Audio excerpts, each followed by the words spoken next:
All right, we're late because we're dickering the English language. Let's get this show going, man. Welcome to the Bleeding Burgundy podcast, a Washington Commanders podcast for fans by fans, with your hosts Jesse Martin. The Cowboys are finished. You understand me? John Taman. Pull down my trousers and do your job. Scott Hartley. Well, that was dreadful. And occasionally, Keith Gray. So many social engagements, so little time. And now, your host. Hey, that's me. I'm your host, and I got a couple of things to say right off the bat. First off, to you fucking New York Yankees. First place, Baltimore Orioles. Here we go. We ain't looking back.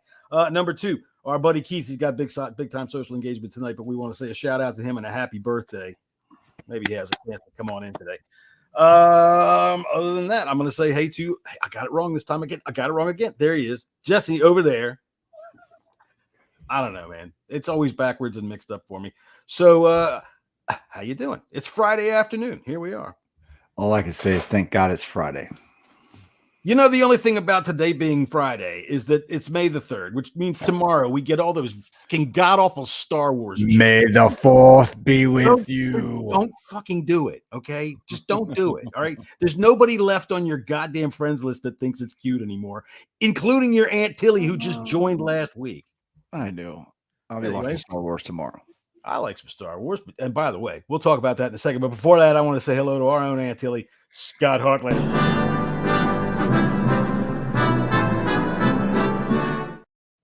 How you doing, bud? Yeah, I'm good, thank you, gents. Yeah, thanks for having me on. It's another weekend is here. So yeah, all good. He says thanks for having me on, like he's not like in the fucking opening of the show and shit. You're like part of the show. I know, but it's the same. I'm just trying to be polite, John. You know how it goes. Get it. Bye. All right. Bye-bye. So, hey, man, in terms of Commanders football, there's only one thing to talk about, and it's still the draft. And even though we're the last podcast left to probably talk about the draft, we're going to fucking talk about the draft because that's what we do here. Unless either one of y'all have something that you'd like to talk about first. The NFL Network. Oh, yeah. They cut Michael Irvin. That Not sucks. only Michael Irvin, but I just saw that NFL Access is Total gone. access. Yeah. Like, okay. I get cutting costs, but you're the fucking NFL. Right. How much savings do you need to make? Money. Like, what the fuck? Hello to everybody in the chat that's in there early. Appreciate y'all being here. Deluxe, Brian, Yam, our buddy Scott Hartley's in there. Oh, that's never mind. By the way, I got to shout out to Yam and tell everybody you better go on your fucking horse because Yam was in here 12 minutes early and put the first post up. There you go. There you go. Yam Yam probably opened it up and got his cereal bowl out because no, you're over here in the States now, so welcome home. All right. Anyway, go ahead, Jesse. You were making a thought before I rudely interrupted. No, it's just like why? Like the content. That's what when I get home, I flip on the NFL Network, man. I just just have it in the back, my background noise, doing shit around the house or whatever. I got that on. Why? I just want to know why, because it doesn't make any sense. Well, for one, I love Michael Irvin, and for those of you that listen to the old Bang Radio Hour, actually, I don't give a shit about Michael Irvin. Dude, you do not understand the gem that Michael Irvin can be when you listen to Michael Irvin for what he really is, and it's not a fucking analyst, even though he is paid to analyze and make comments. He's a straight up crackhead. Oh, dude, no, he talks with more sound effects. He'll talk about a past. Pew, fing. He'll make sound effects all around the goddamn studio. It's fucking hilarious. Dude, I'm telling you, there's people that are out there that listen to this, used to listen to the old show. We had a fucking Michael Irvin sound effect machine where we collected 30 or 40 of these things. I mean, oh my God. Peter's in the chat there. He's just said, I miss the soundboard, the greatest thing ever. Michael Irvin. Not only that, but if you put him close to somebody, see, he used to be on ESPN around the NFL or whatever that show there was with Chris Berman and his buddy Tom Jackson. And he kept grabbing Tom Jackson all the time. Let me tell you, he would grab a hold of him and shake him around. And Tom Jackson's over there and he was only there for one season. Tom Jackson got tired of that shit. But yeah, man, Michael Irvin is TV gold. People just don't know it. Yeah, I don't know. Yeah. So have they binned it off then, the NFL Network? Or No, is that- I is mean that it's they're just they cut a shit ton of employees, Right. and their best show. I mean that's Total Access. That's where I get my information about teams around the league. You know, I'll tell you what, I don't watch television. I've cut my cable, but I've got it on the Apple TV now. It's the only thing I'll look at is NFL. That's it. I'm just putting on the NFL Network because there's nothing else on television we're watching. there's some good shows on Apple TV. Let me tell you that. Well, that's different. That's Yeah, a stream. I'm not. I'm talking. Yeah, okay, I got you. television. I see what you're saying. Right. So yeah, man, and Total Access, yeah, that's kind of like the news. So I don't know what you're going to put in place of that. What's that idiot that they always have talking fantasy football who I can't stand, whose name I'm blanking on right now, and is as bald as me, but he won't let himself look like it. Oh, Adam Rank. That's what we'll get. We'll get 6 hours of fucking Adam Rank. Fucking terrible. Oh. Terrible. He's annoying. That's the guy always says we're going to go 2-16 or 2-2. He reminds me about that. He reminds me of Keith a little bit, to be honest. We hate him because he says we're gonna. He's what did he say last year? This team will go 4-12 or 4-15, and we did. Yeah, but I can't. 1 year. He's got us right 1 year. Yeah, 1 year. We'll see him and Cynthia Freeland just for hours on end. I like Cynthia What do you Freeland. think of what do you think of the demolition of RFK? Then one step closer, or Yeah, Yes, I believe so. it's decrepit by now. Yeah, I Well, think see, so. the whole thing about RFK, it's been up for demo for quite a while now, except for the environmentalists. They've had to take it like piece by piece.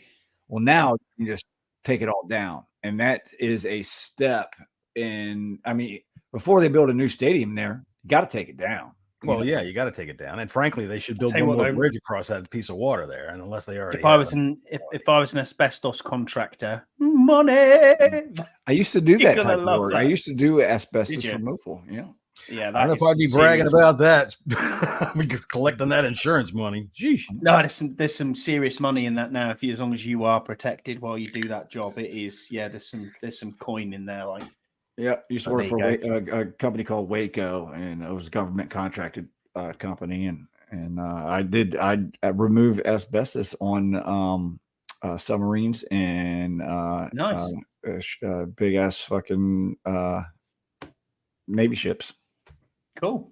at the Newport News I thought you were shipyard. going to say it was a company called White Lung, and then I was going to say, I don't know. Yeah. Okay.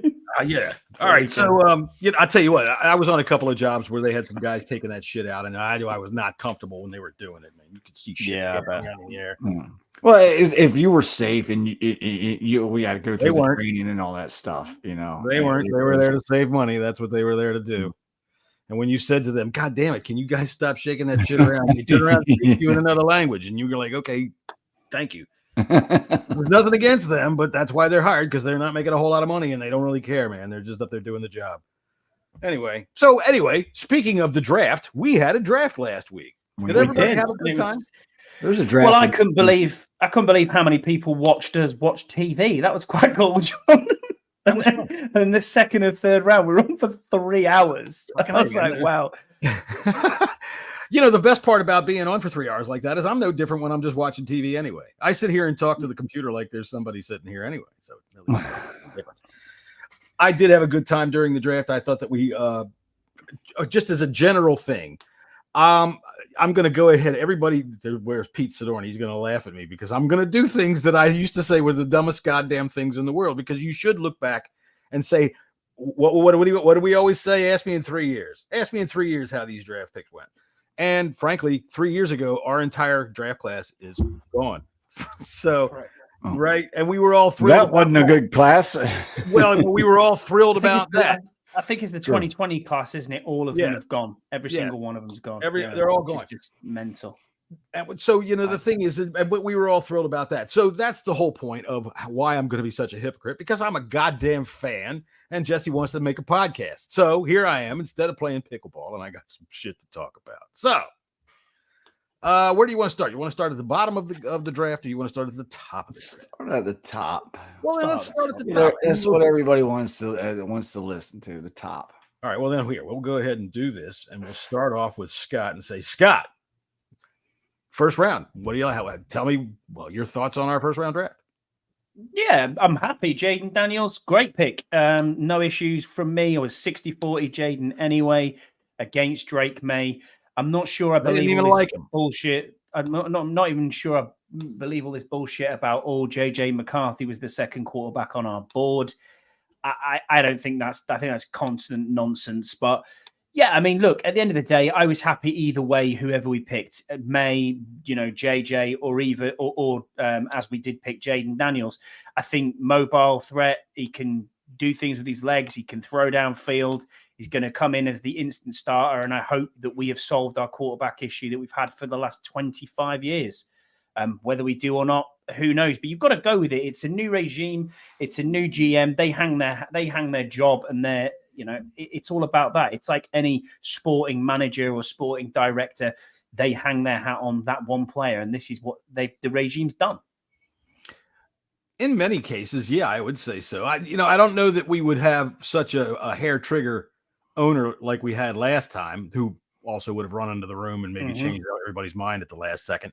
But, I think that they've been given plenty of leeway because I think the owner's been in on the plan from the whole go. All right. I think that Peters has been, that whole staff. And I hate to point out one guy, right? And as our good buddy Deuce would call him, man, freaking Bruce Wayne out there in the building.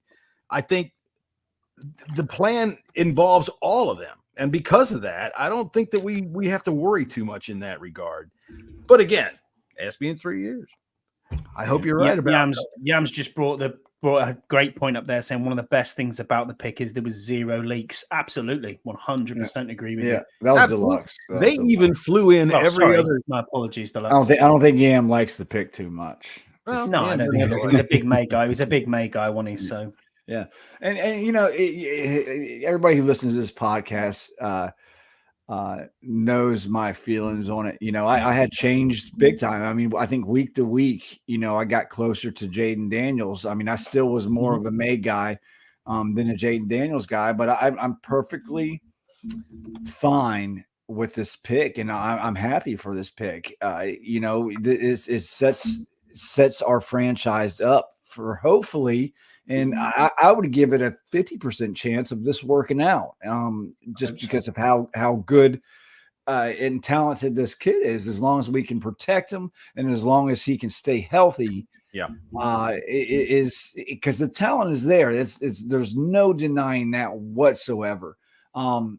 Again, like Deluxe said, there was no leaks coming out, and I was obligated to change my mind through the process. And the more I learned about Jaden, the more I liked, So I'm happy.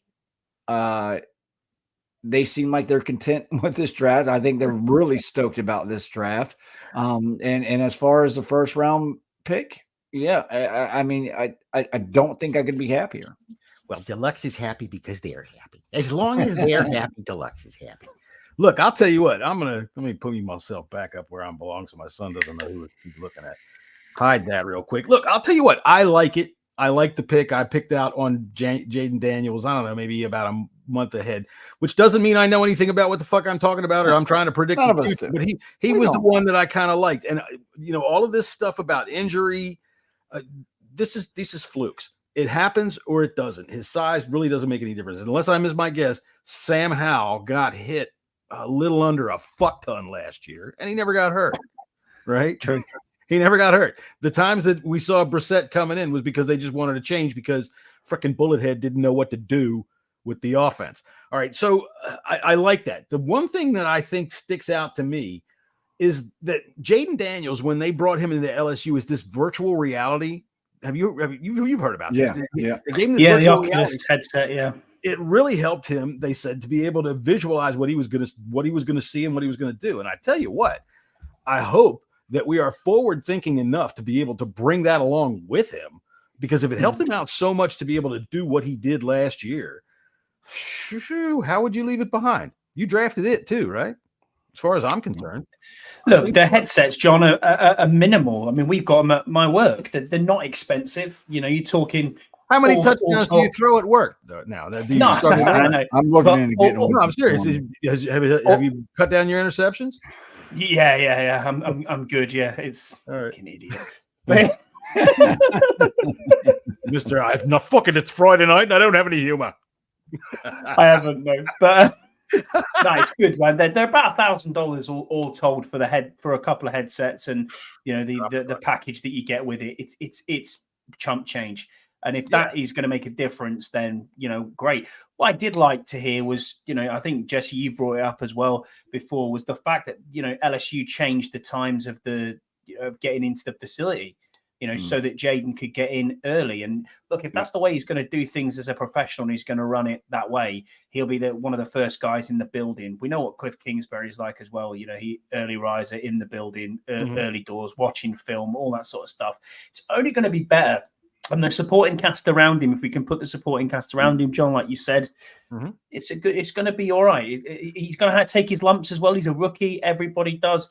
But you also have that other side of, I don't want to use the word dual threat quarterback, but that's what he is. He is. Essentially. And he can make plays run with his legs. So if you're stuck and you're at 3rd and 6, you got a higher chance of picking that 6 up. That's why you don't necessarily have to worry about too much about the offensive line, although if you did watch our draft episode, my head was going to fall off at one stage. It was.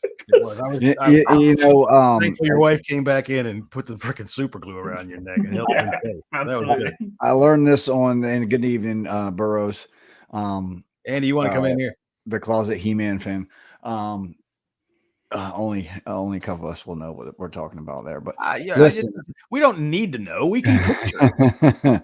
I learned this from the Kevin Sheehan show, or the podcast or something, that Kevin talks to people inside the building, and they said that Jaden was their number one guy on the board, and that's including Caleb Williams. So. And it was a consistency. Everybody agreed that Jaden Daniels was going to be the pick from the beginning. They still went through that process, though. Sure. They wanted to, leave no stones unturned. So it seems like the whole building believes in this kid, and I'm good with it, man. I'm good with it. I'm real good with it. Because again, the injury worry about his size and all of this and all of that. Look, man, like I said, now Hal got knocked around. He didn't get hurt. Sometimes a guy gets hit one way and doesn't get hurt, and he gets hit the same way and gets fucking drilled and hurt. True. It's injuries happen or they don't. And it's going to be the same way with him. But I love the fucking. But he wasn't injured. He wasn't injured at college. No, exactly. He was knocked out one game, and that was the Alabama game. But it was just a concussion. I just want to touch on this from you. I listened to Sheehan when Lavero is not on. I do read the the description before I put his podcast on. And Kevin Sheehan has been a lot better ever since Josh Harris has taken over the team. He's been more optimistic, so he is more palatable. What's the matter? You don't like me shitting all over everything all the time? I can't help it. It's a gastroastronomic thing. Yeah, Sheehan was a Jaden fan well in the beginning of this process, him and both Denton Day. Yeah. Yes, we're going to talk about Yankoff later, Burrows, I promise. Hopefully we're number 69. Send him a link. That'd be amazing. That'd be amazing. What a jersey that would be. Yankoff 69. Wow. Oh, absolutely. All right. So I guess we'll move on to the second round then. Second round, yeah. All right. So we'll start with Jesse. Jesse, we got Johnny Newton, who I like his real name. Dude, I am in love with this pick, man. If people that were watching our stream saw all of our faces like, what the fuck happened? Yeah. But again, turn around and look at the situation in the circumstance of this pick. Sorry, I'm trying to send an email while talking at the same time. I'm not very good at doing either. All right, go ahead. it makes total sense for one. And this guy's a fucking badass, man. He is a bad, mean, nasty defensive tackle. Right. And listen, he's probably one of my favorite. Probably all 3 second-round picks are my favorite players in these drafts. Aside from quarterback, man, I think we nailed the second round from top to bottom of it. Absolutely. But this guy, and I know Scott G's been talking bullshit about this. Listen, I think John Allen's time is numbered here. I think he is gone by the trade deadline. I don't think we're going to be in a playoff race. Okay. No. I think John wants to go to a playoff team. We're in a rebuild, whether this team wants to say it or not. He has no guaranteed money. We're not out to extend him. So why keep him? Why not get something for him? That just makes total sense. I want to pick up on this as well, though, because Scott G, I get where he's coming from. I get exactly your point as well. And from a business point of view, in a business sense, why would you keep him if there's a team out there and he wants to win a ring? Also, he wasn't backwards coming forwards towards the end of last year in the way he was feeling, around the team. Yes, I get he's a team captain. I get he's from the area. He's got that sentimental value. But he's getting up there in age too, and he's constantly nicked up. But if there's a team that's needing a DT who's going to win a Super Bowl or get them over the edge to get to an NFC championship, an AFC championship, and get into the postseason far down the line, then why would you not do that at the trade deadline? Pick up a third or makes no sense. At the trade deadline, at the trade deadline. But all this stuff about talking about not before the season. No. According to John Keim, who was talking about it, they love him there. They love everything that they can do with him. His attitude is 100% changed. And, as much as anybody would say, oh, well, that's just he's a chameleon. It's, well, God damn it. The coaches that they had here were terrible. Yeah, absolutely. Right? I agree with you there, John. Burroughs, you also were 100% behind Sam Howell, so I would just stop. We're fans. Burroughs is a fan. I don't feel like pulling out my picture of Andy. Good night, Burroughs. Look, I tell you what. The value on this pick is unbelievable. I think you could probably take a look at the draft as it is now and the way everybody shakes out. It might be the highest value pick that there was. He was first round all over the place, right? Mm-hmm. And you're right. He plays violent as hell, man. He gets in there and mucks it up. And frankly, John Allen, Daron Payne, all of them, the way that this defensive line has played, this was supposed to be our identity, and it has failed. It has fucking failed. We've seen glimpses of it. Daron Payne showed me. Well, they showed him the money. They didn't show shit last year. No, but last year they just kind of they were all, the whole thing was a mess. And well, again, I'm laying all of that on coaching. Jack Del Rio fucking sucked. The dude didn't know what the fuck he was doing, and he didn't know how to teach them how to do any of what he was saying.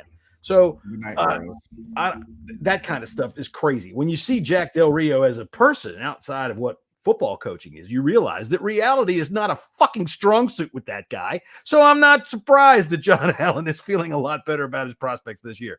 And what this guy brings us is an ability to rotate so quickly with decent fucking players that we can keep pressure on a quarterback and make that defensive line the fucking identity of this team that it was supposed to be. You can only play two at a time, 2 D tackles at a time. Let's play 3. I don't think we're running that damn Dallas 5 tech away. Look at the linebackers we have and the hybrid players we have. Look at them. You don't need 3 starting defensive tackles. If you can go get something. How old is John Allen? Was he 29? 29, yeah. At the trade deadline, let's see how things are going. But that's what I'm saying. Right now, it's very tantalizing. Right? He's going to be gone. Listen, but don't forget, we still have F.A. Obata. We still have what's that white boy? If you're looking at DTs, you've got Ridgeway, you've got Phil Mathis. So I don't think Phil Mathis makes this team. Phil Mathis? I think he will. Phil Mathis was filling my fucking tank for me down at the Exxon the other day. Honestly, though, he is. I swear, they're on the outside most wanted list. Nobody knows where he is. I think the reason he's on the outside looking in is you can look at Ridgeway's production and health and say, well, as a rotational piece in the as a DT, also coming from Dallas, this staff knows him. You got to remember, Federico Mathis was not a pick of this this regime. No, and Dallas did not want to. Dallas did not want to lose. They didn't want to get Ridgeway. rid of John. Yeah, no, they did not want to lose them. Ridgeway, we know picked him up. But that's what I'm saying is like the coach from Illinois was on some podcast. I think it might have been John Kimes, maybe possibly, or no, Al Galdi's, and he said the more Newton plays, the better he gets. Like throughout the game. This is a kid you do not want to take off the field. He is a 3-down player. I just don't see that heavy rotation. It just doesn't really make a whole lot of sense right now. It really, really doesn't. So yeah, John Allen's going to be here for the start of the season. We're not going to be in the playoffs run. John Allen is going to be gone by trade deadline. I would say a 79% chance of that happening. I would suggest that the way that they could play this could probably up his ante as to what we might be able to get for him, because we don't have a whole lot of rotation. He had a freaking plantar fasciitis last year. Remember I said last year at the very beginning of the season, that shit lingers and it hurts, especially when you got to take off. And I noticed how many times when we were having our fucking chat during the game I was like, where's John Allen? Where the fuck is he at? Yeah. Why is he not on the field? Third and one. Him as well. He had his first year. Right. Like right about now, he got it. Plus, you've got to remember, he dropped on the boards initially when he came out of the draft. Bad shoulders. Because of arthritis concerns. I don't think that I know that's not there. I know that's not there now, but you're an aging player as well. Fucking gas mask stuff is what that was. Got arthritis. Very true. Shoulders now. All right. So anyway, we all are really excited about John Newton. I like John. I like that. And I would say to you, Mr. Newton, please welcome to DC and consider using your real name. Tell goddamn Joe Buck to say your real name. Oh, no, I'm excited. I'm really excited for Johnny Newton. Yeah, he's gonna be a monster. Yeah. He plays fucking violent, man. He's violent. Fucking just watch him, man. I've been watching highlights of his ass for a fucking week, man. He is fucking nasty. He just very good. All right, so I am equally excited for our next pick. It's my favorite pick. This is my favorite pick. It's about I said Newton was the best value pick, but goddamn it, they went ahead and almost topped it. I guess what was he at 50 or 50? Yeah, but he's 50. But apparently the Steelers at 51 were desperate to get him. So we had to pull the trigger and just fuck you. Yeah, it's not a matter of fuck you. I tell you what, I called up Mike Tomlin and kept his phone busy while we made our picks. So anyway, I tell you what, I like this pick. The value is great. I'll tell you this: the thing I like the most about him is he's ready to lead. He is everything you see about this guy. I'm ready to run through a brick wall for him. He comes from Michigan as a captain, and frankly, look, man, I don't care what you think about him in terms of how he coaches a football game, but in terms of how he builds a player and builds a man, I think Jim Harbaugh is one of those guys. Oh, he's great. That you would be happy to let your son play for because of how he does. And when Jim Harbaugh taps you as a captain, that means something to me. And I believe that this dude, he showed out last year. So I'm very happy with this. And the thing I like the most about him and almost all of this draft is that what you see here is guys that as they go through their collegiate career, they continue to grow until they get to the point where right before we draft them and they have tremendous success.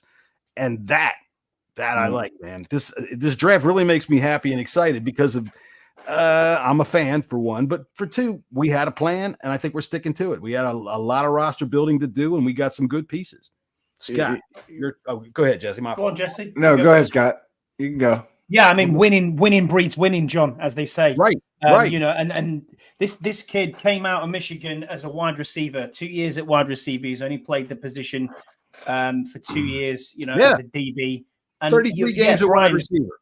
Brian's right. You know, he is most likely to succeed. If you're a team captain in a championship winning team, then, you know, you're doing something right off the field as well as on the field. This guy's going to come in and show what a professional is. Projected, obviously, is a big nickel, you know, the star position, as Adam Peters keeps calling it. I don't know. He can play outside as well because he understands what he's doing. But as a slot corner, or a big nickel, he can understand the route tree that the wide receivers are running. I mean, this guy was in at JJ McCarthy's pro day. He was catching balls from JJ McCarthy as a wide receiver. I'd like to see so, a little bit of that. Hey, man, dude, I'll tell you what, why not? Massive ball skills this kid has. You know, I mean, was it 6 interceptions last year? He's smart. He is very smart. He was on the Beltway Football podcast. They had an interview with him. Cool. It was a great interview. This kid, in his first word, I think JP said, "What makes you you?"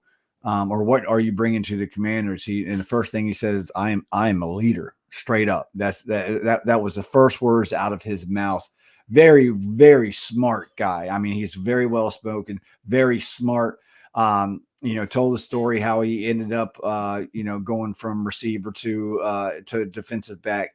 He's a great receiver too. I mean, there could be times where he's on the offensive side of the ball. I'd like to see some of that. Yeah. So like the kid is just a football player, and he's smart, and he's established so well on the defensive side of the ball because he knows what the routes before the receivers even make their breaks. He's smart to the T. And he's feisty. He's not huge. Excuse me.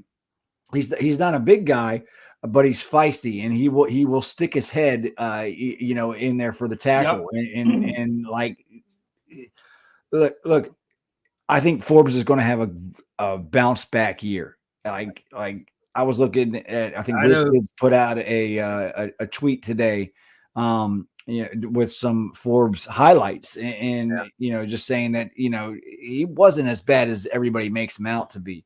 I think with him and Forbes, they're going to be competing for who has the highest interceptions on this team next year. And I'm going to be here to see. I would hope so, but I'll tell you what. Go ahead. The only downside I can see with hitting him ever so slightly, and I think training camp can iron this out, is the fact that when he goes in for that tackle, he's got to make sure that in open space, he takes that man down. Because there's no point just putting your head in. And you see it with a lot of young players. I'd really love the NFL just to adopt, and go, look, go and watch fucking rugby. Go and see how you actually tackle someone. Because they can't Rugby's do it. For pussies. The Legion of Doom. They're not playing. They're not playing with fucking pads on, mate. What are you talking about? I'm trying to get a rise out of you. And you're gonna get a rise there, dude. But no, in all seriousness, just tackle. But don't just put your head in and think, I've got the tackle there, because that's how you get bounced off. That's how players run through you or jump over the top of you now. Where Dan Quinn came from with the Legion of Boom, all right, even though he wasn't necessarily a part of that anything, but what they did was they brought in martial arts fucking guys to teach those dudes how to tackle, how to grapple. I can't remember the style that came in to teach them, but it worked, man. And that was the one thing that you noticed also about the fact that, number one, they hit like a ton of bricks when they got to the ball, but their corners could tackle. Richard Sherman could fucking tackle. He wasn't just a guy that was either going to. Sherman was a receiver. He was a receiver that turned into a cornerback. Mm-hmm. I like that. But to have the intelligence to be able to do that and be on one side of the ball in one of the biggest colleges in America for 2 years, in America, and then go I'll go the other way. Then go the other way. Freedom isn't free, boys. Remember that. And then to go the other way on the defensive side of the ball and become a captain. It's like, and then be drafted in the third round by an NFL team. On a championship team for a guy like Jim Harbaugh, who wasn't a guy like like fucking Urban Meyer, who would he's a straight up athlete. Even though his RAS score wasn't as high as it wasn't amazing, but it was still very good. Yeah, but like he's an athlete, man. I had a RAS. I got a cream for it, and it went away. Everything that he does it good.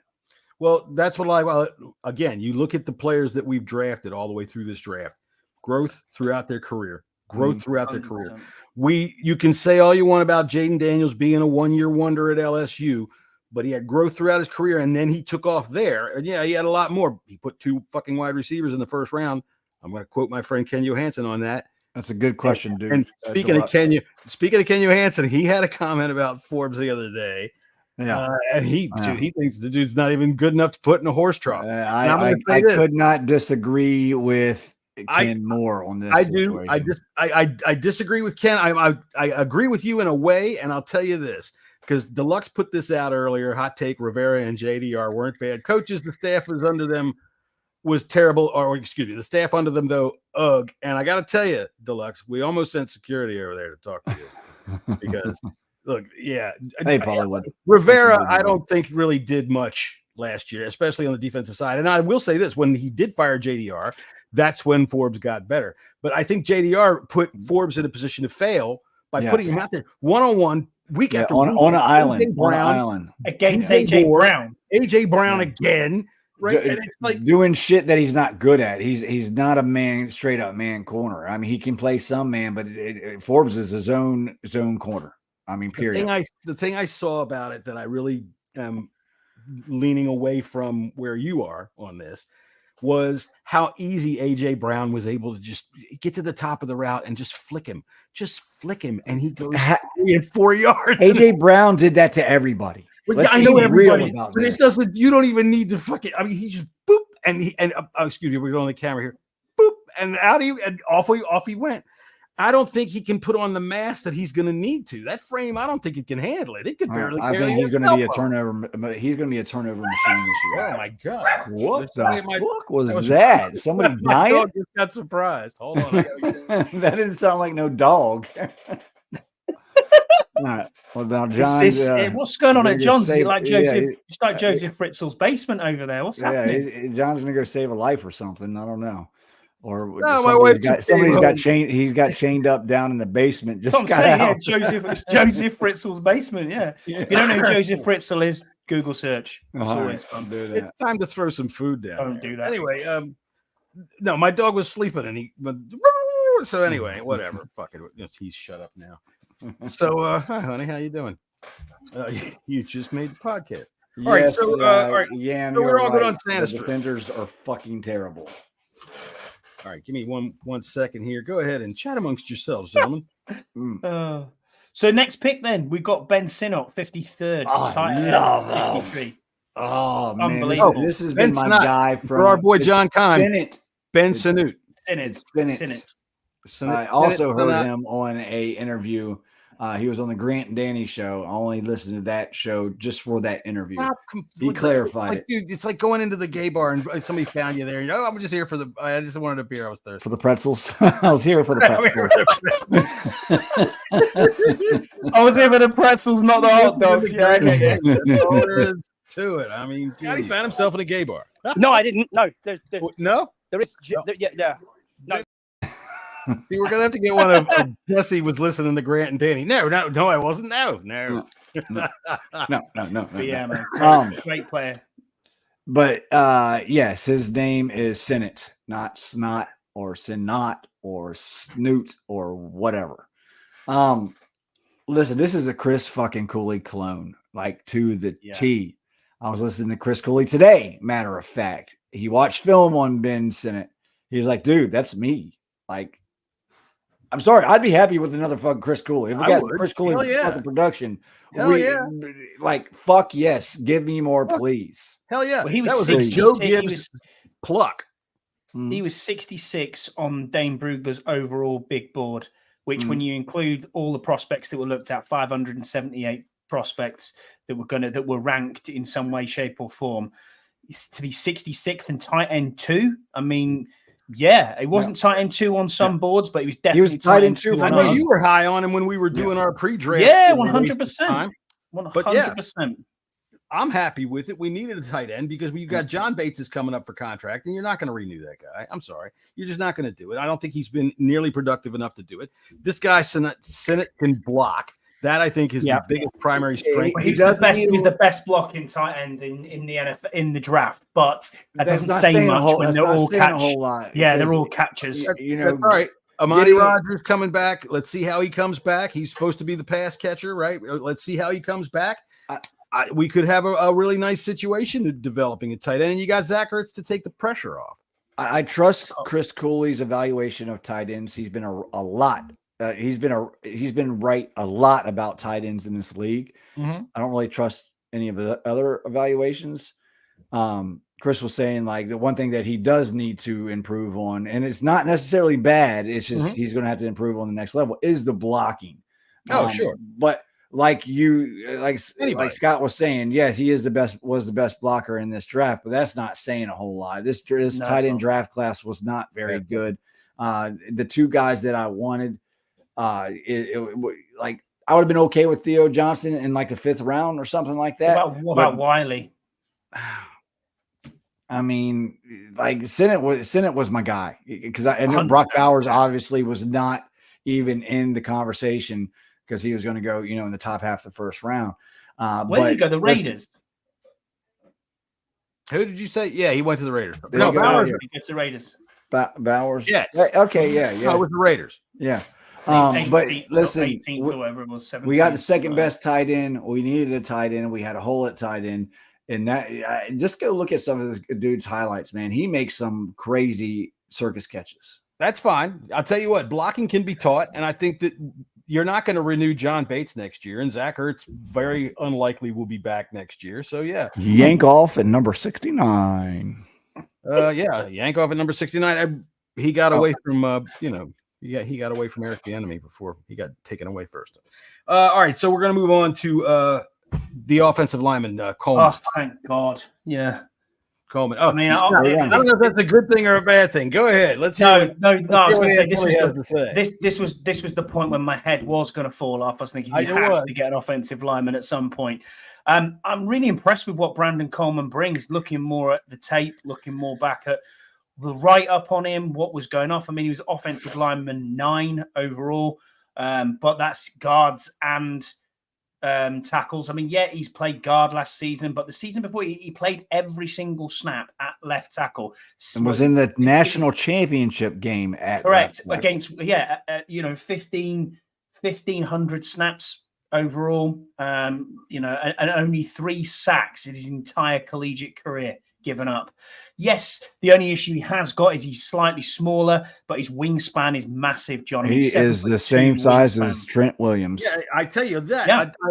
I'm going to go ahead, finish up, Scotty. I want to go. So a wingspan of 7'2". He's got a great anchor on him, but what he does need to do is he needs to set his feet slightly better when it comes to when it's playing on the outside. But I think, in all seriousness, they must be happy with what they've got here. And they might be thinking to themselves, look, Cornelius Lucas can start a few games. We can bring Brandon Coleman up to speed. And then maybe in 6 months' time to a year, we're looking at it going, what a steal that was. You know what I mean? To think you've got a starting left tackle for absolutely peanuts. Look, I've really come to I like this pick, and I like it more now than I did at the time. At the time, it looked like more of a project, but I've looked at more things about him. Look, he comes from Texas Christian, which means he's bringing a lot of guns with him. All right, so you know that's coming. Right? That's all right. I can handle that in a lot. Germany, isn't he? Look, I'll tell you what.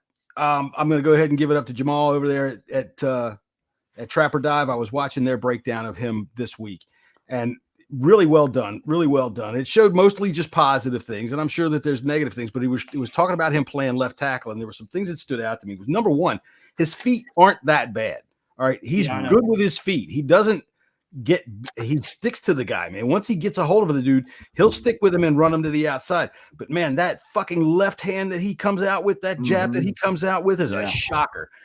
Jamal was showing plays, and there was I think number 40. I don't know what school he was from, but that dude went home with a fucking bruise right there that he didn't want to talk about because he got beat up on that one. He has a nice inside fucking hand fighting. He's got some nice snatch and jerk moves.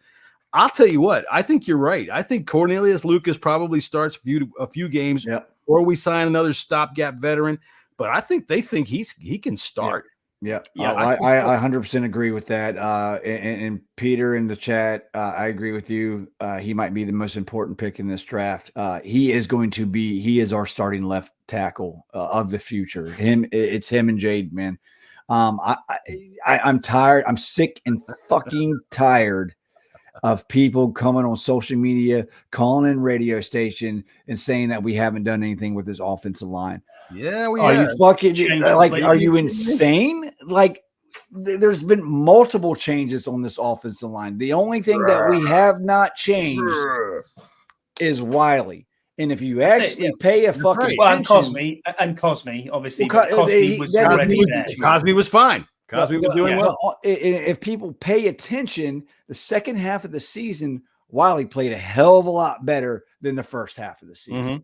So plus better coaching, and we are pushing it here and saying we don't know what the O-line coach, Mr. Johnson, is going to be like, because he was terrible in New York, and hopefully he's working for a narcissist in New York. So New York. We're not going to have a quarterback that's going to hold the ball for 4 fucking seconds. I'll tell you. Well, yeah, that's for sure, and he can get away from pressure. I do agree with the coach from New York, and I really am saying this simply because I'm an asshole, but I just don't trust people that played with the Giants. That is a stinky. You don't wash off easily, and Nick Gates is a good attestament to it, man. So fuck off everybody that goes with the Giants. So if our offensive line stinks, you're right. To your point, Jesse, you are absolutely spot on with what you're saying. Biadish. A center which we wanted, who is experienced in this league, knows the play calls, can get the protections out there, can help Jaden know and understand what he's doing. The best thing you can do for any rookie quarterback is have an experienced center underneath. I mean, he's not going to jump because the fingers are cold. He's not going to scream and giggle and anything. How many flip-flopping centers have we been through in the last 2-3 years? I mean, it's just one of them. Yeah. Then you go right side, right guard. It's set. That's Cosme, no problem at all. Wiley, as you said, did play better the back end of the year. Left side, we've got Algretti, who played in the freaking Super Bowl. He was a bit part starter, but look at who he's behind at Kansas City. This guy's a quality player. And now you're saying to me, well, actually, we're probably going to have Brandon Coleman starting.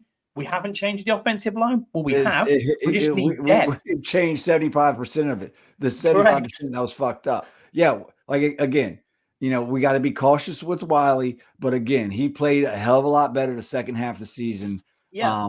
And like, just people's got to stop on this. Stop saying we haven't done nothing with the offensive line. It's bullshit. Don't pay attention. Straight up fucking bullshit. I agree with what Yam's saying here, saying Wiley still stinks, but he's overpaid, but we're stuck. Yeah, I get that. And that's probably the way I look at it too. But look at what he had in KC. He had Patrick Mahomes, who made him look like a better player. I mean, when Wiley came across, I had no problem with that signing. I was like, actually, this is going to be a pretty good signing. Because we were all drinking the Eric Bieniemy Kool-Aid. Yeah. Eric says, okay, we're good. And then he looked terrible. And you're like, okay, this guy is actually like a turnstile. But also, and you also got to think, I mean, if he's a Halloween decoration that's like a transparent ghost, he was looking great.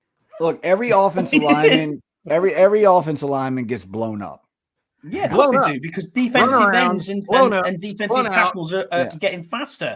Look, and better. And not all tackles are fucking Trent Williams. They're not. Like we've been spoiled with left tackles around here, and we're reaping that. We've been reaping that for the past couple of years, with Leno and then Wiley and stuff like that. So we got to get used to not having a all pro at left tackle or at the tackle spots. Okay. I completely disagree. If you have slept with a beautiful woman, you accept nothing less after that. Ever. My wife says thank you. I get to do it every week, John. It's fine. As long as it's scheduled in. The schedule. It's in the schedule. It's in my schedule. It's in my schedule. Could you pencil me in for 9:15 Wednesday, please? Oh, look. Yes, but that's what I'm saying. Every fucking tackle gets their ankles blown out.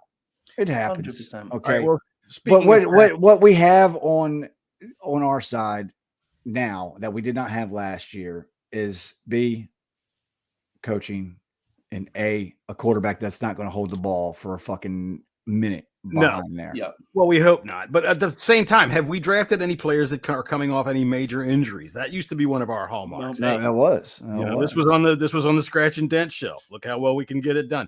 All right, real quick. Speaking of tackles, I'm going to go ahead and call upon Scott Hartley, official Bleeding Burgundy podcast name pronouncer, for a guy that we signed post-draft. And let's see how you go with this one. This is our new offensive lineman. I can't remember the school that he comes from, but Toledo is where he's from. Toledo's where he's from? Yeah. Right. Yes, that's the school. So David, a wank. A wank. A wacka woo woo. I don't know how you pronounce that. I've got no idea. He's called Dave. There you go. That's right. His name is Dave In. Dave In. Dave In. Oh, I got that right. I'm going to say it's Nwagwugwu. Nwagwugwu. Yeah. Nwagwugwu. I just want to hear Dave Wugwu. Dave Wugwu. It's Wuggy.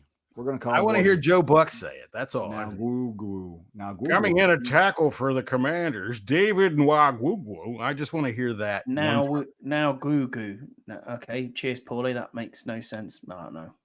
All right, well, there we go. We've had it from the official name pronouncer, who completely botched that one. I botched it, yeah, big time. That is tough, though.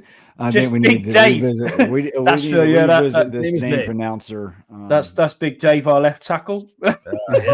That's right. That's it. No, I don't want him to be left tackle. Right tackle would be fine. I think he is a left. I would rather not say Wiley anymore. I'd rather keep trying to say his name and not say Wiley anymore. Well, look, all right, so we got a new offensive line. All right, yeah, I think you're right. I think we do have a new offensive line. We have new coaching, and I've said this a million times. Almost everybody from last year's squad, I can't really give them a fair evaluation because of how poorly the whole thing was coached. Let's see. Luke McCaffrey, right? Pick 100, yeah. Love it. Fucking love that pick. Well, we picked him. Did we not pick him on the show? We did. We did. The pedigree, man. The pedigree of this kid. You're looking at. Is fucking fantastic. I mean, Ed was a great wide receiver in this Super Bowl league. champion. You know, I mom remember was him growing a up. track star in college. Track star, and his brother, you know, is the greatest fucking running back in the game right He's now. heading for the Hall of Fame, maybe. Yeah. Right. So yeah, that stuff matters. If we get like a 50% of CMC, I think we're gonna be in fucking heaven. Okay. Look, this kid was a former quarterback. Okay. Yeah. Smart as hell, athletic as fuck, and can catch the fucking ball. You seen his contested catches? Like one of the best in the whole entire NCAA last year. And he's a little bit smaller be, as well. He's what, 6'3", 6'2", or 6'2", like 6'2", I think. And he's going to be really heavy. Like 6'2", like maybe 200. All of our slot receivers we've had has been like 5'9", 5'10". The thing about we got a big slot receiver now. I called this beforehand, and I kept telling people out there that this is a bigger need than people are giving credit to, is our wide receivers. Terry and Jahan Dotson are 1 and 2. We need a slot man. Otherwise, we're looking at Jamison Crowder as our slot man, or Diami Brown. And nobody believes in Diami Brown. But I'll tell you, I like this, and I think he can probably come right out. He might, but I think he comes out not with Zacchaeus and other. Zacchaeus is going to be cemented in as the wide receiver 3. You think he's because I could definitely see McCaffrey being able to be a significant wide receiver 3 is the slot to me is a starter. Okay, right. I'm talking about like behind Jahan Dotson. You know, right? Zacchaeus, and he's also going to be our kick returner too. And you've got Crowder as well. So, I mean, I can't. Crowder's a punt returner. Zacchaeus as a kick returner. And then I don't see how. I mean, Christ, we still got Dax Milne on the bloody roster. Oh, God. He's done. Yeah. He's him and. There's only room for one white receiver on this team. There's only room for one white receiver. Nah, where's not? You remember Game of Thrones when they took that guy and they stood him up at the top of the castle and put a noose around his neck? That's what they're going to do with Dax Milne. They're going to say this is the end of the Rivera regime. Put him up there for all to see at the top of FedEx, and then they're just going to drop him. I mean, I still think there's a spot for the guy who came from Penn State last year, practice squad guy. Tinsley. Yeah, Mitchell Tinsley. Yeah, he could be a wide receiver 4, baby. I doubt 5. It. I mean, you got. Well, you can't teach speed. You got to teach brown hands, but you can't teach speed. You're going to take 5 to 6 wide receivers, probably. So we're going to go through this. We're like probably in the next couple of weeks. We're going to project our 53. You know, before camp starts. It's going to be tough. Well, like right now, you got Terry, Jahan, Luke. Those are our three lock starters right there. Then you have McCaffrey in as a starter right now. Our starting slot receiver. I think it's definitely possible. 100%. He's our starting slot receiver. Okay. Zacchaeus and then Crowder. That's 5 right there. Who's going to be our 6? I think it's Jack. Maybe Tinsley. I think Rosemary Jack Saint, who we'll get onto, I'm sure. He's got a shot, possibly. Mm-hmm. He's practice squad material. But even still, there's options there. We're looking at things where we're not looking at guys like, Malcolm fucking whatever it is, Malcolm Kelly. Brian, I will make you a bet right now that both of them are locks to make the 53 roster. Oh, I don't think Crowder. Crowder, look, last year he's a very good punt returner, except for the one play where he just threw it up. Yeah, what the fuck was that? He's experienced. He's got good hands, except for that one fucking play, and he's a veteran. We still, besides Terry, there's some young receivers in that receiving room. He provided a spark at punt return, and we needed. He did. He really 100%. did. After we got rid of, they just signed him to a new contract. So I just don't see, I don't see them giving up on him. Who, on Crowder? Yeah, he is the punt returner. I think that's where his primary value lays. But I'll tell you what, last year he did turn in some clutch plays out of the slot. So we've got a lot of options, is what I'm seeing. And then I think really the fight is at 5, 6, maybe 7 if we have that. But I think you're right. Luke McCaffrey can definitely step in, start right away, but definitely a major contributor this year. I'm thinking, unless he totally fucks up. I mean, you got your 2 starting receivers as Terry Jahan, and then you have your slot. Yeah. That's Luke. That's going to be Luke. But I don't think it's genetics or anything like that. I think it's background. Right? When you see certain players where they come from and how they've grown, the Manning brothers, they didn't become who they were by accident. Right? They're not. I can't even think fucking Eli Manning can make the Hall of Fame unless it's just a complete joke. But these guys didn't go to Super Bowls by accident. All right. When you look at Amon-Ra St. Brown and Equanimous Brown, they have not become who they are by accident. Right. Their parents put that shit together and they gave them the environment to succeed and instilled it in them. And when you see somebody like a McCaffrey come along, you know that's been the same way in his family. So yeah, I'm really excited for that pick. I didn't know Timothy, our buddy Timothy Swindell in the chat asked how long did Kelsey play quarterback before moving to tight end. I didn't know he played quarterback. Me either, unless it was like upper. Genuinely, I had no idea of that either. I'm not sure. I didn't know. Brian, he's got a point. Miami makes it as a deep threat. That's like I said. You can't. Yeah, but he's been a quote unquote deep threat for how long? And he hasn't. Yeah, but again, it's hard to gauge anything off of what we've seen there because, I mean, frankly, last year, what do we have? We had Terry, but we're talking about before last year too. I mean, Terry and Jahan produced. It's just Miami. He drops the ball here. The ball goes right through his fucking hands. It does. He drops the ball. He's made like 12 catches in the past 3 years. Like Terrell Pryor. Hey, look at you. You got some speed. Hey, man, you're making some cool videos fucking shoving your 3-year-old kid around. But God damn it, catch the ball when it comes to you. Yeah. All right. So, all right, we're moving along from there. Luke McCaffrey, we're all in on that. What's this guy? Jordan McLee, the linebacker. McGee. What school is he from? He's from Temple. All right. Yes, Temple. They have a standing tradition in Temple that players to wear single digits, they have to get voted in. It's a process. You don't wear a single digit unless you fit that bill. And this kid wore single digit.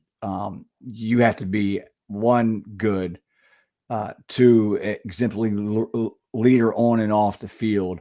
And that tells me all I need to know about this kid. I think he needs to bulk up a little bit, but with some development. I mean, listen, after this year, the only linebacker that we have, Frankie Louvu. Is Frankie Louvu. So we're going to need some If this kid can develop into something, this could be a fucking great pick. Jesse, I mean, look at what you got with him though. A 9.6 RAS score out of 10. If you look at the linebackers over the last 37 years that have been picked on there, he is in the top 3%. He's fifth out of all linebackers to ever be scored. He'll be an outstanding special teamer to start off with. That is exactly where he comes out and projects immediately. But look at who he's lining up and in training with, in practice, who he's learning from. Wagner, he's learning from Luvu, he's learning the pass rush. He's all right. Jamin Davis, even not necessarily as a pro off the field, but seeing what he does with the speed and how he gets to correct. Yeah, exactly, and learns that way. It's like, this kid has got the potential to be that, and he's a true middle linebacker. That is it. He is a middle linebacker. I will also say I think Jamin has a big season this year. In a different way than we've seen. I hope so. In a way that we haven't seen him.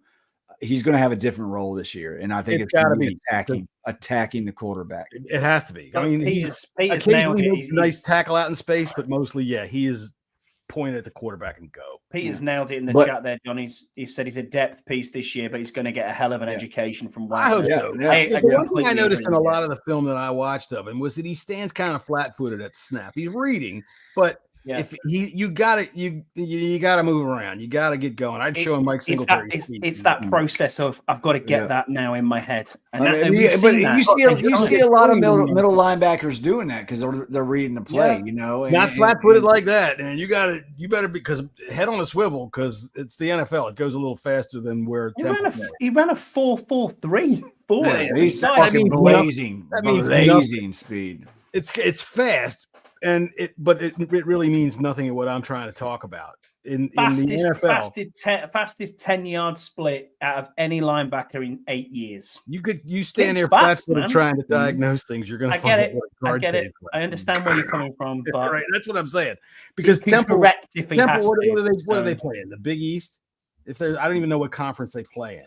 All right, but there's been some good players come out of Temple. I'm not dissing Temple, and I'm not dissing this guy. What I'm saying is, there's game correction that needs to be made, and I agree with you both when you say who he's going to learn from. Well, that's why he's a fifth-round pick, and he's going to be a developmental piece. Oh, sure. I'm not expecting starter material out of him. Let's see, who do we get on? Let me see what else I got on the list here. That's all I got.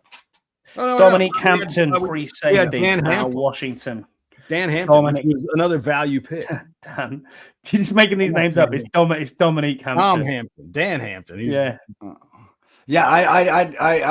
He came from a great, terrible, good program out in Washington. Other than that, I haven't watched any film on this guy. I've read up on him and I've had a look at him. I mean, 9.58 RAS score again, athletic, team captain as well. He was, he was there. Projects the theme to this draft. High RAS score, athletic people, team captains. That's what we've gone for, leadership. He's a true free safety, which is something, honestly, we don't necessarily have in this team. Well, I mean, he will be, but Quan plays a bit strong as well there. I mean, it's kind of like our safety room has always been a bit between us. Can I play free? Can I play strong? I'll play a bit of both. Most of them play like, what the fuck am I supposed to do over here? Exactly. Who's supposed to be which way there? So this defense is set up not to think. That's correct. That's how they're going to. You're right, to play.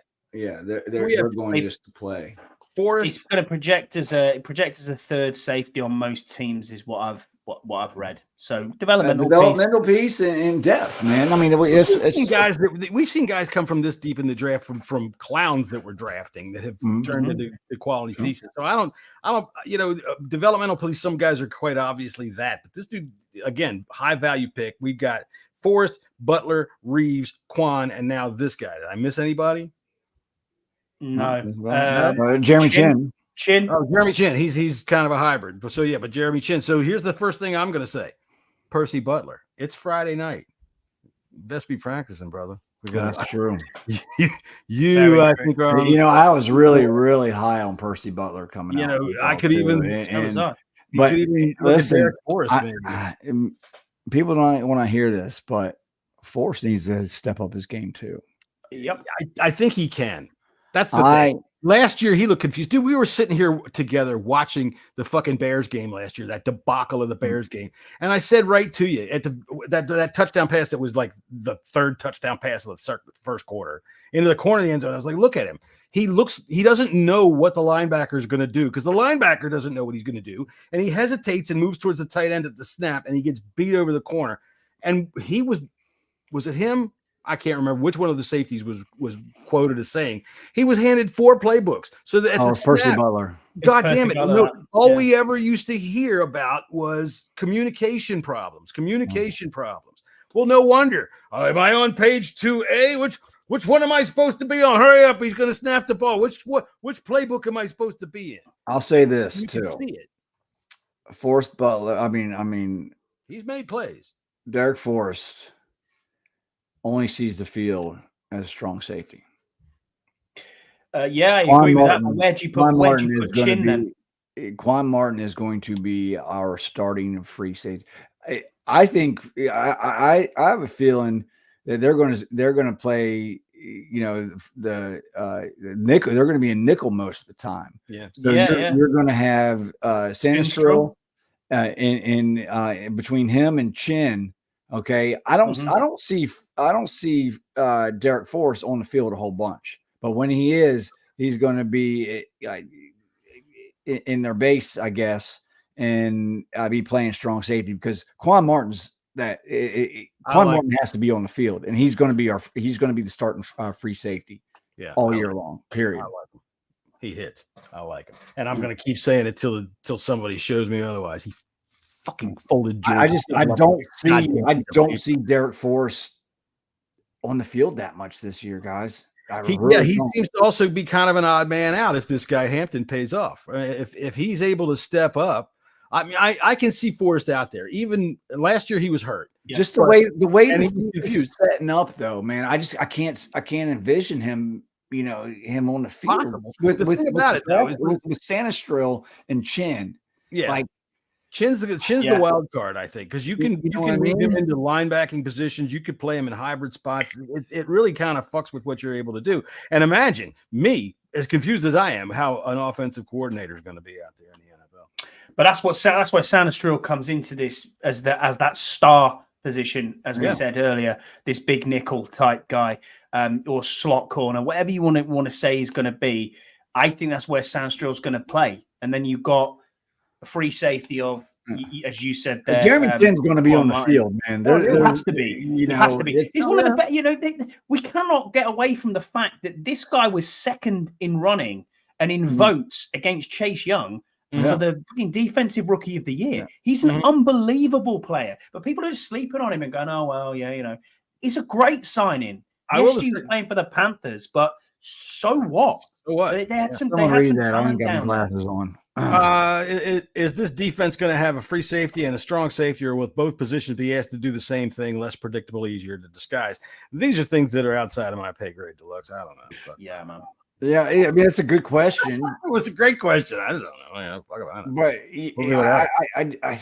But I'm trying to think back on a lot of things that Dallas did last year because I do expect our defense to look a lot like Dallas. And with this draft and the free agency. This is shaping out to be a good defense. I'm not going to say like a top 5 or anything like that, but I do see like a top 13-ish, 14-ish defense somewhere around there between 10 and 14. Well, considering last year we were thinking top 5, maybe we do see. I think it's a quick turnaround with the defense. I think our defense is setting up pretty good to help carry this team and help Jaden Daniels and the offense be able to take their time and to develop, be able to keep us in games. To keep us competitive, to try to so the offense can gel. But I love what this regime has done with the players, on defense. I really, really do. I'm excited to see it.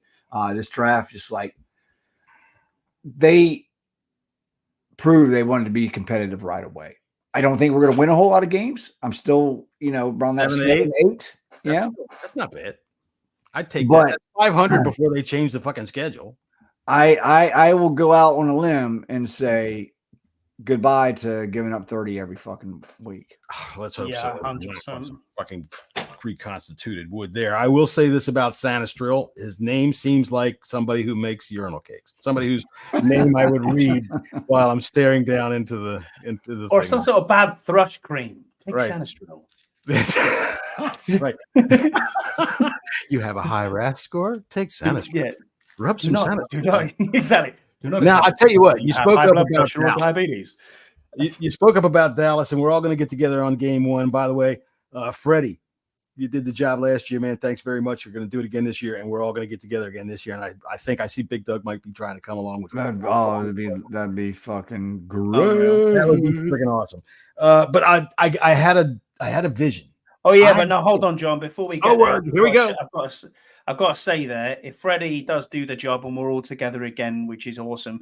I mean, he said to me the other day, he said I'd have John sit behind me all every game. It was hilarious. But at the same time, if you're in this group and you're going to get in and you're going to be like, yeah, we're all going to sit together. It's going to be 2 rows of people. Don't sell your fucking tickets. No, don't sell your tickets and be a bell end, please. Because that was anyway. We can get onto that, but I'll just put that out there. Don't be a dick. Why didn't they? I want to know why they didn't switch. I don't know why they didn't switch. What was that about? Yeah. Who was it? Anyway. All right, I guess you're not going to talk about that. We'll talk about that. I'll call him out. Week 1, we're playing Dallas. What? Week 1. We haven't opened against Dallas in a while. Week 1 at Dallas. I want the Panthers. I want the Panthers. I don't want the I have a feeling they're going to play the Cowboys. Yeah, let me keep the streak alive. Yeah, Cowboys or the Giants is a second choice. But I got a my feeling boys ain't fucking traveling 6,000 miles to fucking lose against the goddamn Cowboys. Fuck that. Yeah. I'll see you in week 4. Yeah, cheers for that. Well, if we play in Dallas, I'm not going down there either. But shit, no, we're playing. It's the first home game we're getting together. First home game. 100%. I don't think we're going to be at home. Tell you what, give me a call. Give me a call. I can get y'all some tickets. I heard this here hot take, Freddie. I tell you something. He's got a name that makes me twitch. I don't know whether it's some kind of goddamn allergy or something or not, but I'll give you a good price on a block of tickets. Just dial on in to jerrytickets.com and go ahead and give up the promo code Bunch of Drunks, and we'll see if we can get y'all taken care of. Roots tweet there. And hey, all you fellas coming over here from England, we're just happy to have you. We just might even give y'all some complimentary bangers and mash. Thank you, Jerry. Appreciate it. Tell you what, man. I tell you, I'd slaughter the hog myself. We'll bring you some jelly deals. How about that? There you go. I tell you what, you keep that goddamn boiled fish head food you people eat over there to yourself. I don't want nothing to do with it. Blood pudding, nothing like that. If I'm going to eat anything on opening day, she's going to be named Tiffany and probably from some island somewhere that my ship is going to stop at and just pick her up and take her on a whirlwind. It's the promo code. We are all in. I tell you what, we are all in on offensive linemen. We are beefing up. I got me a surplus of chicken wings, and I need to get rid of them. Well, I'm sure your new running back will do that for you in Ezekiel Elliott. Yeah, absolutely. Zeke, I tell you something. He's put on a few pounds, but he's ready to go. He's assured me that he's going to drop a few pounds so he can do a lot of eating. I'm expecting a lot of nice 2-yard runs out of Zeke. I'm expecting Dak to go over in there 2nd 8, 3rd and 8, and try to make a pass, throw it over there to CD before I go ahead and have to pay him. I ain't paying anybody. This is ridiculous. I'm about ready to die. They think they want me to give them big contracts. You give Jerry a goddamn ring before he dies so he can put it in his casket before it goes down to the bottom of the Pacific. Jerry. Hey, Jerry, Peter asked if Zeke was a starting center. Zeke is not a starting center. Zeke cannot bend over and touch his toes. It's not possible. The only way that Zeke gets on the ground is if somebody else tackles him, and that's just the way it is. But the hope thing we're hoping for, if you remember your toys from back in the 70s, we're hoping Zeke is like a weeble. He's got so much bottom on him. Right. Exactly right there, young fella. We're hoping that he just does not go down because he has such a fat bottom end. All right. Jerry out. Jerry out. See you, Jerry. Jerry Jones, everybody. It was fun. Damn. All right, So we got our last pick. Yeah. Oh, we didn't do our last pick. Javonte Jean-Baptiste. I don't like this pick at all. I'm not religious. Really? I don't believe in any of the dogma. I'm not religious, so no. No, actually, I do like this pick. I like this pick a lot. Again, it's high value. When you look at where he's played, Ohio State, Notre Dame, and he's been a leader in both places. I think he led Notre Dame in tackles for loss and sacks last year. Dude, Notre Dame is on every fucking week. It's a staple on ABC. So we watch a lot of Notre games, and this is a guy that stands out, man. He stood out, and he had to be accounted for. So to get him in the 7th round, we needed some defensive end depth to be able to develop, because the defensive ends that we have on the roster right now, other than Armstrong, are 1 year deals. It'll help ease the sting of losing Casey Toohill. I mean, I think it helps ease the sting of losing my man Chase Young or James Smith-Williams. Well, this is the thing. I mean, what if you look at our end depth now? We've got FA, we've got Dorrance Armstrong as your starter, you've got Cleveland Farrell, you've got Fowler Jr., you've got this kid now, Baptiste. You've still got KJ Henry. You've still got Aaron Jones as well. Was the 7th rounder last year. Last October, we had nothing. Cupboard was bare.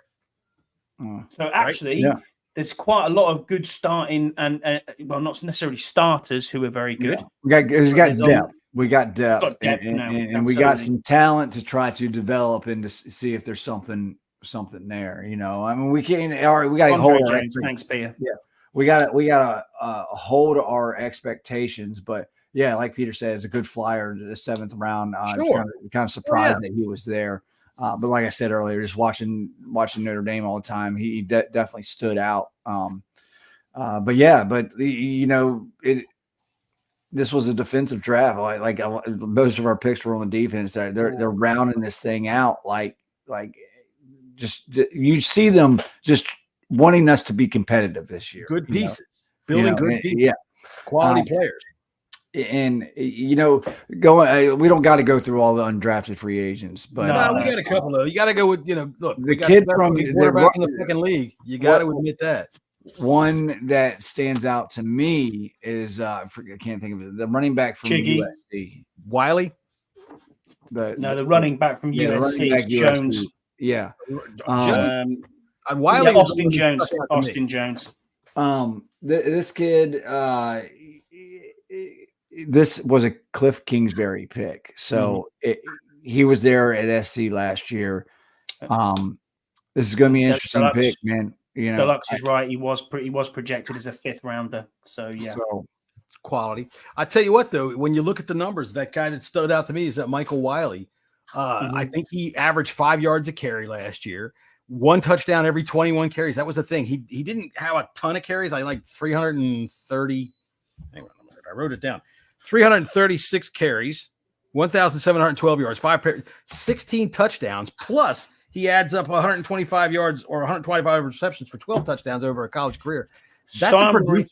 That's a producer. I'm reading it. It is right. I'm reading it here. He's 5'10", 210 pounds, but he doesn't have the consistency that NFL coaches desire. Right. Short area burst and vision are trademark. He's 3rd down value in the right situation. Right. That's an undrafted free agent signing. Not saying he's going to start for us or even play, but I like the numbers that he puts up when he has the opportunity. I suppose we've got to speak about the 3 that have got a good contract really out of it. Yeah. Chiggy and Newsom from CSU. That's biggest out of all of the undrafted free agents throughout the NFL. He got the biggest contract, and there was a fight for him too. There many 16 teams. 16 teams wanted him. 50K signing bonus, 300,000 base. He's a rotational press man. That's like a vet minimum type of deal, right? It's a vet minimum deal, yeah, absolutely. Sam Hartman, QB out of Notre Dame. I don't think there's much here. I think he's a camp arm. I'll be perfectly honest with you. I don't. Marketing. I think he is going to be our QB3. Goodbye to Do you think you'll take him over Driscoll? Honestly. Yeah. Over Jeff Driscoll? We're talking about Jeff fucking Driscoll. Yeah. Come on. But he's got experience and as a scout team guy. But I will agree with Jesse in that he has experience losing.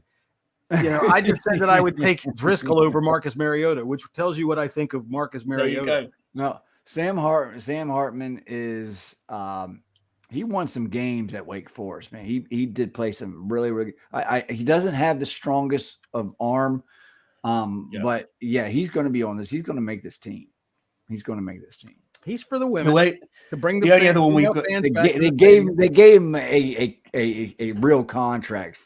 20 grand, 225 base, and then that was the same. I'm going to tell you why he's there. I'm going to get in trouble for this, but I'm going to invoke my Orioles. Right, there was a player by the name of Brady Anderson, and when the Orioles needed Brady Anderson, right, they said, "Here, take these steroids and put this fucking giant cup on, and all the women will come to the stadium," and they did. And there's probably three more. There's probably three more here. We've got safety Tyler Owen out of Texas Tech, who is the guy who doesn't believe in space, and just a flat earther. He also got a 20K signing bonus and 225. He is an athletic, you could just tell him he got it, but he got a perfect RAS score, 10 out of 10. That's crazy. He is unreal. He is unreal as an athlete. I guess so, but and he ran a 4.33, which is like mental. When you think of that as a guy there, and then the only other one we probably got to talk about is Marcus Rosemary Jackson. You should ask that guy if he ever feels like he's running so fast that he might fall off the edge of the fucking earth. Jack Saint, one. I know there's other teams that was high on this receiver as well too. And with the unknowns at the back into the roster back into the wide receiver room, maybe he's got a shot. I love reading that thing that we got with Dan Brugler's write up, because when I was reading through, I was looking at these UDFAs, it stuck out and it was like interesting fact at the bottom of him, and I was like, "What's this?" And I read it. He was born with 6 fingers on each hand and 6 toes. Yeah, they should have kept him. They would have helped him. How does Mr. Outer Space doesn't exist explain that? I don't know. It's them crazy, two in the same locker room. You're asking for trouble there, buddy. Conspiracy theories in the locker room there, and lizard people and aliens. Look, I gotta tell you, this is the age of post-factual reality, where you can just basically make up whatever you want and pretend that it's real, and everybody's supposed to respect your fucking belief. But this is the Bleeding Burgundy podcast, and I'm here to say, on behalf of all of us that have ever been on this show, that if you believe the earth is flat and there's no outer space, you're a fucking idiot, and you should go watch fucking Sesame Street and learn something. Thank you. That's been a public. Yes, Deluxe, you are 100% right. Practice squad. 100%. 14 on a practice. Has it gone up to 16 now, the practice squad, or is it 14 still? 16. I think it went up, yeah. Plus and you're also allowed to dress. You're allowed to dress your emergency quarterback. Without not have it count against the 53. Last year, watching Jake Fromm on the sideline, his fucking jockstrap was embarrassing. So before we go, I have some true or false. Okay, true or false. All right, we haven't played true or false for a while, so I figured before we get to Jesse's, we'll play some true or false. True or false? We pulled 3 day one starters in the draft. Oh, true. True? Who are 100% true. True.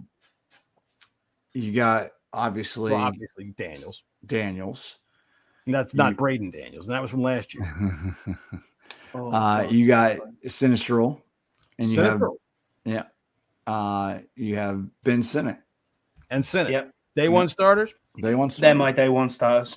All right. I can. And Luke, Luke McCaffrey, and depends on how you look at the tackle rotation with how Coleman progresses. Yeah. Well, I'm talking about the defensive side. Newton, he'll play. Johnny Newton. It's going to be a rotation. But then how soon can they get Coleman ready? It's tantalizing. All right, true or false? We will sign a veteran tackle before camp.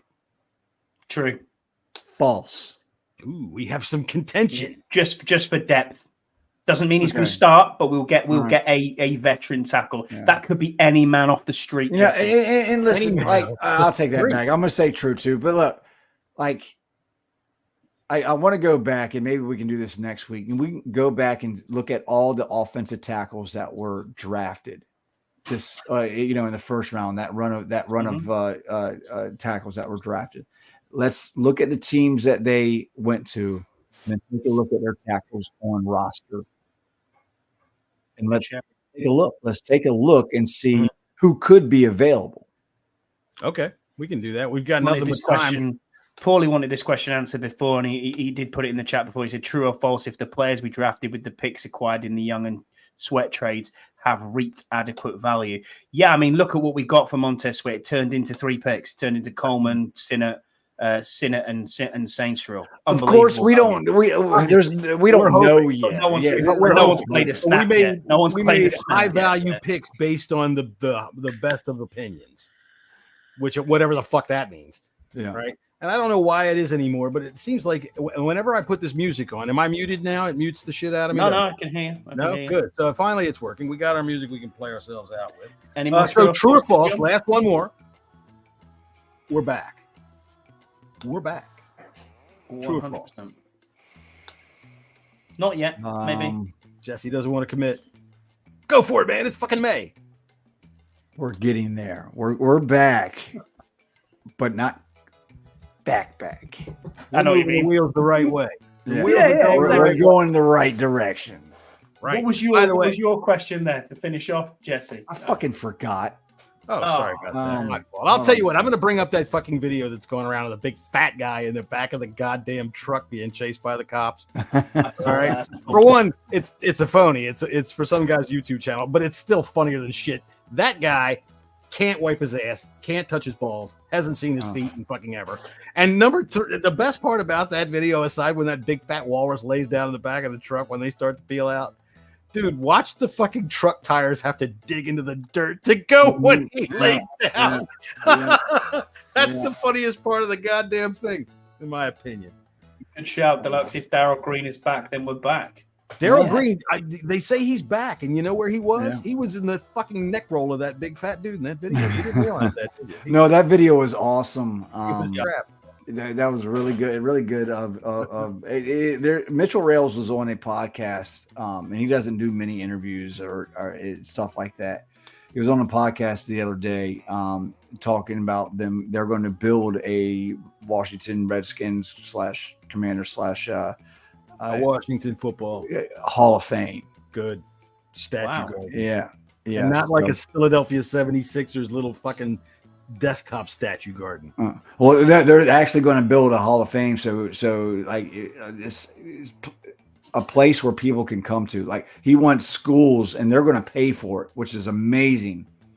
They're going to pay for the schools to come on field trips. Oh, very cool. And that's a great idea. It's to groom fans. That's right. Why not? But showing the history of the team. They're going to give everybody T-shirts. They're going to give people hats out of their pockets. Nothing's paid for. That's how you do it. Hopefully to build fandoms for generations to come. Dude, when I was a kid, fucking Redskins would come out to the local shopping centers and sign autographs on the sidewalk. I remember I met Chris Hanberger out there. I met Roy Jefferson out there. Just at the local fucking strip mall. They're going to be there on Saturday signing autographs. And it wasn't like they had a booth or anything like they do now and there's big lines to get in. They were out there just standing around in their fucking overcoat waiting around for anybody to come up to them, man. And it was pretty cool. We forgot to talk about Yank Off. Oh, we did forget to talk about Yank Off. That's a shame. The most important undrafted free agent, in my opinion, because I really want him to make the team because I'm going to buy that jersey. Jesse's Castle Wentz was the over in the LA and San Francisco. It was 40.5 and turned out to be 41. That, of course, was Scotty Yankoff predicting the pick of Yankoff way back in November. That was, yeah. Right, it's midnight here, gents. Anyway, so I'm in Saturday. Probably what a thought came to mind when he put this into the chat. It'd be great to get Riggins back in the flow of I thought he did already. I don't think so. I haven't seen. He used to have a fucking podcast. He used to have. Oh yeah, he was really involved, but Dan Snyder's turned him off. Years old, man. This dude's old. You know, these dudes are old. Well, maybe he's not close to 80, but yeah, you know. He used to cover the team, and you just haven't seen him around, and he's like a survivalist now. He goes on these he always was like journeys for months at a time in the woods. Yeah. So maybe he's still there right now. He always was like that. So let me see. Does this work now? All right, so that's it. We're going to go ahead and say anybody that watched the show and appreciate it. Talk about something. I just forgot what the fuck it was. Well, we'll give you a minute. I don't know. All right. Well, if you enjoyed the show today, and even if you didn't enjoy the show today, push the thumbs up, because you know what? I do it for you, and I probably will. Put your thumbs up. If you haven't subscribed, go ahead and subscribe. If you have a minute to go ahead and drop us a nice if you have a minute to drop us a nice review, please drop us a nice review. Today we were really short on the fuck word. We didn't say it a whole lot. So I said today we're a wholesome podcast filled with vitamins and minerals and a good balanced part of today's modern breakfast. So with that being said, I don't know what we're going to do next week. There's really not a whole lot left to talk about until we get to minicamp. So I'm just going to go ahead and call it next Friday. I'm out of here. So we'll see you the next time we come back. Stay tuned and we'll let you know when it is. Jesse, you remember what you had to say? Nope. Let's say goodbye. See you. Oh, there you go.